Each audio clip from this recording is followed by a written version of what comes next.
Hey there, my name is Connor, and I am currently coming to you from Portland, Oregon, as part of Dan Savage's It Gets Better project. I wanted to put a message out there because I wish that I had people in my life, queer people, adults who had been able to tell me as a queer youth, it gets better, it's gonna be okay, and what their life looked like in the future after coming out, after getting out of high school and all that. So I wanted to be a part of this project. My story is a little bit that I grew up in a medium town with a small town mentality. There's about 70,000 people in my hometown, but it's like it's a town of 400. Just very conservative and very kind of small town minded, and they don't really like different people there. Whether that means you're a different skin color, a different religion, a different sexual orientation, a different gender presentation. If you're different, that kind of like messes with their idea of what their like little world is supposed to look like. And I'm sure a lot of you have had a similar experience. I grew up in a really conservative Christian family. My stepdad is a pastor of a church.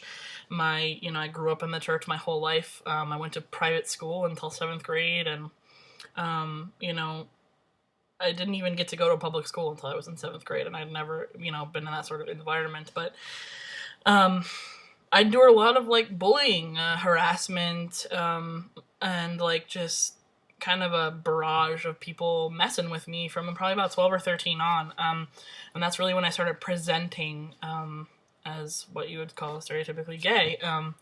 And at the time, I just identified as a dyke basically, and would dress very like butch, and so that would like mess with people, and they would come up to me and tease me and ask me like, oh, do you want to be a man? And just kind of like call me a fag or whatever.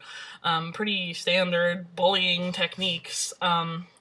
And I really pissed them off because I never once cowered from them. I never once said I'm sorry, and so that sort of incited them more. And when I was in high school, actually, some friends of mine and I endured a pretty significant act of violence at the hands of two of our classmates, and they got away with it because the police didn't want to deal with it and the school didn't want to deal with it, and they walked away after assaulting three of us pretty significantly.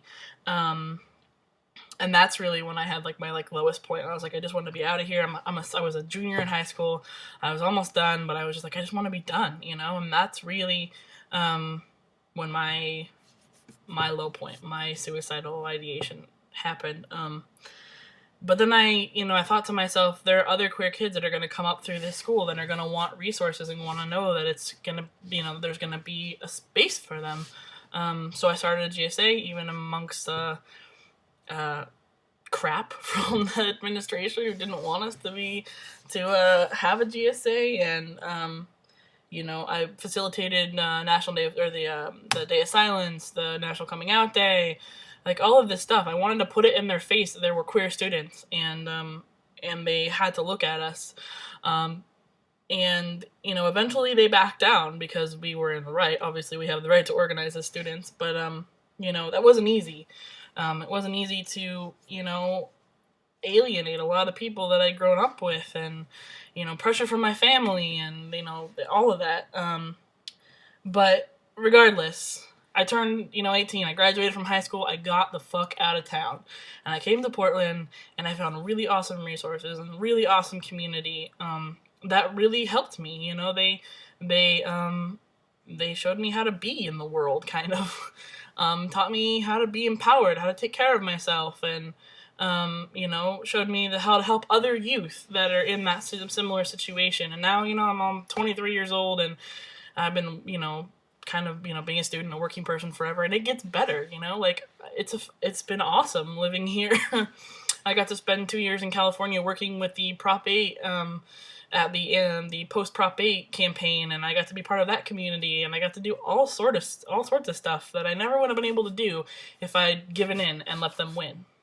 Because to me, in my view, giving in and saying, I'm done, I don't want to live my life anymore, is allowing the bullies, allowing society, allowing homophobic, transphobic, whatever people that's telling them they win, that you give in to their pushing. And now, you know, I'm out, I'm an adult, I'm starting my transition, and I'm happy, and it gets better. It's not going to say it's not going to be tough, even as an adult, but it gets better. And you have resources out there available to you. Take advantage of them. There are people out there to support you and help you get to where you want to be. So don't give in, and it definitely gets better.